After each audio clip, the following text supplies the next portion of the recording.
Migration und Klimawandel sind höchst komplexe Phänomene. In der öffentlichen Diskussion hören wir oft von klimabedingter Migration oder sogar von Klimaflüchtlingen. Und sehr oft geschieht dies mit einem bedrohlichen Unterton. Schauen wir uns an, was die Forschung zu diesem Thema sagt. Zunächst gibt es verschiedene Begriffe für Menschen, die ihre Heimat verlassen. Migration ist nur einer dieser Begriffe und nicht immer der treffendste. Das Konzept der menschlichen Mobilität, wie es vom UN-Klimasekretariat eingeführt wurde, hat sich in verschiedenen Situationen in diesem Zusammenhang als nützlicher erwiesen, auch in den sehr komplexen und kontextspezifischen. Daher wollen wir diesen Begriff hier verwenden. Was veranlasst Menschen, ihre Heimat zu verlassen? Es gibt 5 wesentliche Faktoren, die das Leben eines jeden Menschen beeinflussen: das aktuelle politische Klima, die soziale, die wirtschaftliche, die umweltbezogene und die demografische Situation, in der wir leben. Erhebliche Veränderungen bei einem oder mehreren dieser Faktoren können eine Person so sehr unter Stress setzen, dass sie den Gedanken fasst, ihre Heimat zu verlassen. Bei der Entscheidung über einen Weggang spielt auch eine Rolle, wie verfügbar Arbeitsplätze und Wohnraum sind oder wie sicher der Zuzugsort ist. Mobilitätsentscheidungen sind daher sehr komplex und hängen von vielen weiteren Faktoren ab. Zum Beispiel davon, wie viel Geld eine Person aufbringen kann oder wie sie von ihrem sozialen Netzwerk unterstützt wird. Die Auswirkungen des Klimawandels können, neben vielen anderen Aspekten, ein wichtiger Faktor sein, der Menschen veranlasst, über einen Weggang von zu Hause nachzudenken. Zum Beispiel: In den Trockengebieten des Großraums Sahel sind die Regenfälle unberechenbar geworden. Dürreperioden werden durch kurze und starke Regenfälle unterbrochen. Kleine Inseln wie die Komoren leiden häufiger und intensiver unter Wirbelstürmen. Große Gebiete der westafrikanischen Küste sowie Küstengebiete in Europa, zum Beispiel in Wales oder den Niederlanden, sind durch den Anstieg des Meeresspiegels bedroht. In Lateinamerika schrumpfen Wälder und Gletscher. An vielen Orten der Welt sind die Folgen des Klimawandels also bereits Realität und bedrohen Ernährung, Lebensunterhalt und menschliche Sicherheit. Sie sorgen für Ernteausfälle und sinkende Erträge. Aber verlassen deshalb wirklich Hunderte von Millionen Menschen ihre Heimat? Menschliche Mobilität ist schon immer ein Teil von Gesellschaften und den Erfahrungen von Menschen gewesen.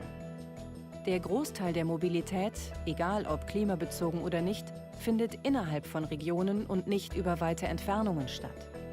Außerdem verläuft sie eher zirkulär als dauerhaft.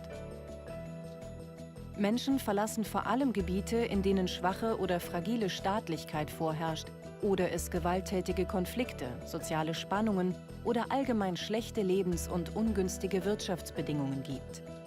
Viele Menschen, die durch die Auswirkungen des Klimawandels verwundbar sind, versuchen die Situation zu meistern, indem sie in erster Linie ihr Einkommen diversifizieren, anstatt wegzugehen.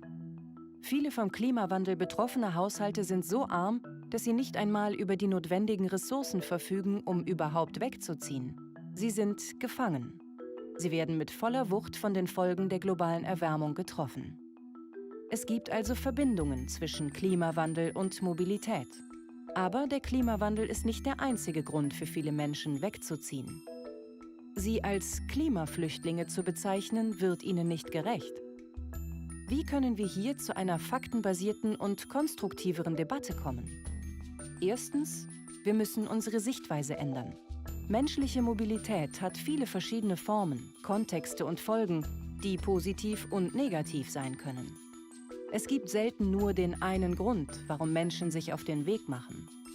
Ob ein Lebensraum sicher ist und seinen Bewohnern ausreichend Nahrung bietet, ist oftmals ausschlaggebend. Menschliche Mobilität kann eine Anpassungsstrategie sein. Zweitens, menschliche Mobilität muss auf konstruktivere Weise gestaltet werden. Statt Mobilität und Migration zu verhindern, müssen die Staaten sie steuern und regulieren.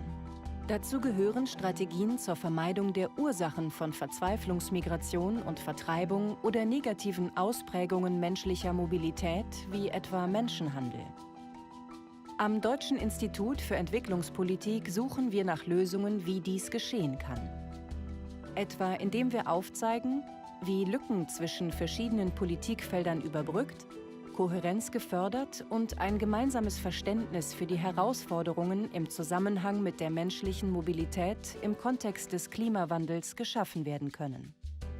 Mehrebenen-Governance und lokales Empowerment gestärkt werden können. Bessere Datenbanken und beispielhafte Lösungen genutzt werden können, um die komplexen Probleme lokaler Verwundbarkeit und die Rolle der menschlichen Mobilität besser zu verstehen.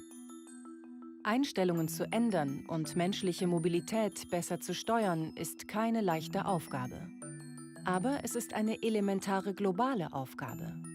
Und der Klimawandel mit seiner unvorhersehbaren Dynamik macht sie noch dringlicher.